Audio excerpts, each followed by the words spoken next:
হায়দার ভাই একটা জিনিস খেয়াল করেছেন বোধহয়, জুলাই ঘোষণার বিষয় নিয়ে অনেক জল্পনা কল্পনা কল্পনা ছিল, এবং এখনো সেটা নিয়ে আলোচনা কিন্তু রয়ে গেছে। তবে এখন সাম্প্রতিক সময়ে মনে হয় এই জুলাই ঘোষণার একটু বাঁক বদল হয়েছে। আপনি দেখবেন যে কয়েকটা কি বলে দিবস ঘোষণা করছে, ওগুলোও বাতিল করা হয়েছে। এখন আমার এর মধ্যে এই আজকে 2-3 দিন থেকে এনসিপির যিনি প্রধান আহ্বায়ক নাহিদ ইসলাম কিন্তু বলছে যে জুলাই ঘোষণা তারা করবেই।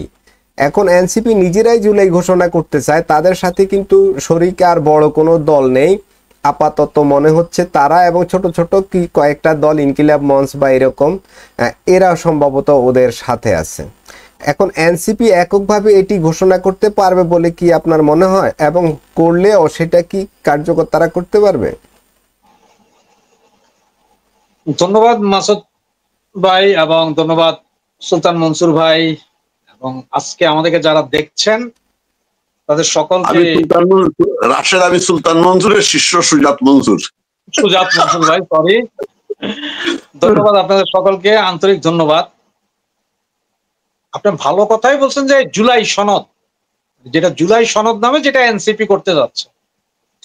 তবে আপনাকে এখন একটা তাক লাগানোর একটা সংবাদ আগে আপনাকে দিয়ে নেই, আপনার এবং আপনার দর্শকের জন্য আমি জিনিসটাকে এখন আমি অন্য মোবাইল ফোন থেকে আগে একটু দেখাই দিই, পরে আপনাকে কপিটা পাঠিয়ে দেবো যাতে আপনি এটাও পাবলিশ করে দিতে পারেন। সেটা হচ্ছে যে এই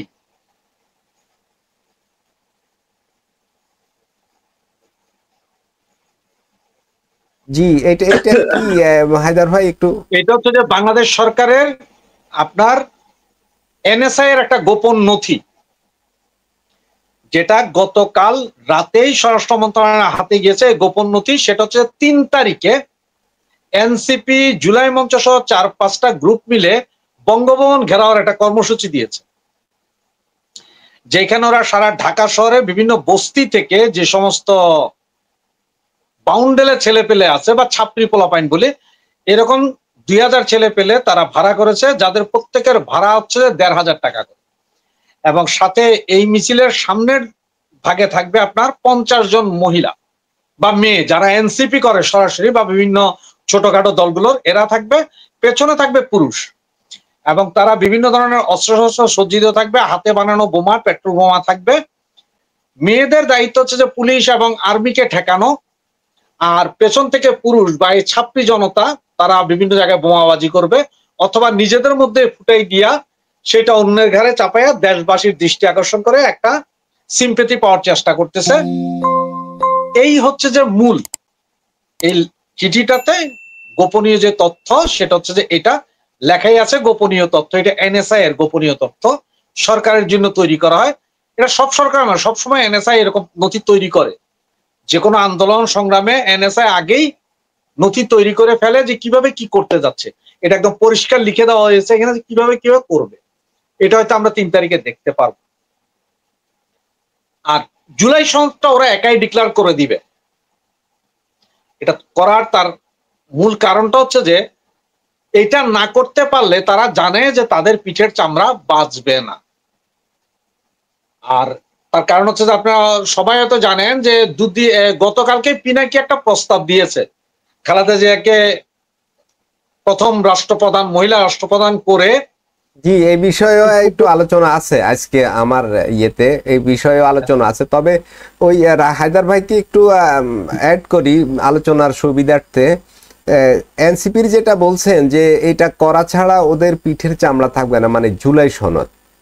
তো এইটাকে মানে নিজেদেরকে রক্ষা করবার জন্য বা নিজেদের অপরাধকে সেফ করার জন্য, অনেকটা ইমিউনিটি পাওয়ার জন্য তারা এখন কি দেশে চরম একটা বিশৃঙ্খলা তৈরি করবে এরকম মনে হয়? এনএসআই রিপোর্টটা কি ওইটাই? এনএসআই রিপোর্টটা ওইটা, এনএসআই রিপোর্টটা ওইটা। দেখেন জুলাই সনদ না করলে ওদের পিঠ বাঁচবে না, এটা আপনি আমি যেমন বুঝি ওরাও বুঝতেছে। কিন্তু ওরা কিন্তু বারবার বলতেছে জুলাই সনদ মানে ইন্ডিমিউনিটি চাইতেছে। তার কারণটা কি আপনি জানেন? ওদের মাথায় একটা জিনিস ঢুকে রয়েছে যে আওয়ামী লীগ সারা জিন্দিগিতে আর কখনো ক্ষমতায় আসবে না।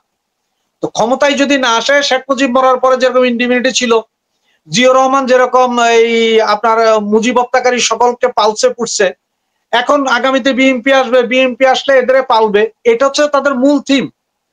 এই সনদ করে বিএনপিরও একটা ইয়ে থাকবে যে ইয়েস, তার মানে বিএনপিও আর এই যে ৩৫০০ পুলিশ হত্যা বা ৪৫০ থানা জ্বালানো পোড়ানো, ২০,০০০ অস্ত্র লুট, ৩,০০০ বুলেট লুট, এগুলা কোনো কিছু নিয়েই কোনো কথা হবে না। মূলত জুলাই সনদটা হচ্ছে ওইটা, এখানে আর কিছু না আসলে। কেন আপনি যদি মনে করেন বা আমরা যদি মনে করি জুলাই সনদ মানে কোটা থাকবে না, ঘুষ থাকবে না, দুনিয়া, না না না, এখানে ওই নির্দিষ্ট অংশটাই যে এই জুলাই আগস্টে যে হত্যাকাণ্ড, যে জ্বালাও পোড়াও, যেই ধ্বংস হয়েছে, এইটাতে যাতে কোনো ভাবে কিছু না হয়। তার মানে ওরা যে ইন্ডিমিউনিটিটা অলরেডি দিয়েছিল অধ্যাদেশের মাধ্যমে, ওইটাই যাতে আগামী সংসদে পাশ হয়ে যায়। তার মানে ওনারা সবাই সুফি সাহেব হয়ে যাবে, দুধ ভাত ওনারা। এটা হচ্ছে তো মূল। এই জিনিসটা পাওয়ার জন্য আপনার ওদের যদি প্রয়োজন হয় বাংলাদেশে আরেকটা রক্ত গঙ্গা বয় দিবে, তাতেও তাদের কোনো পিছপা হবে না।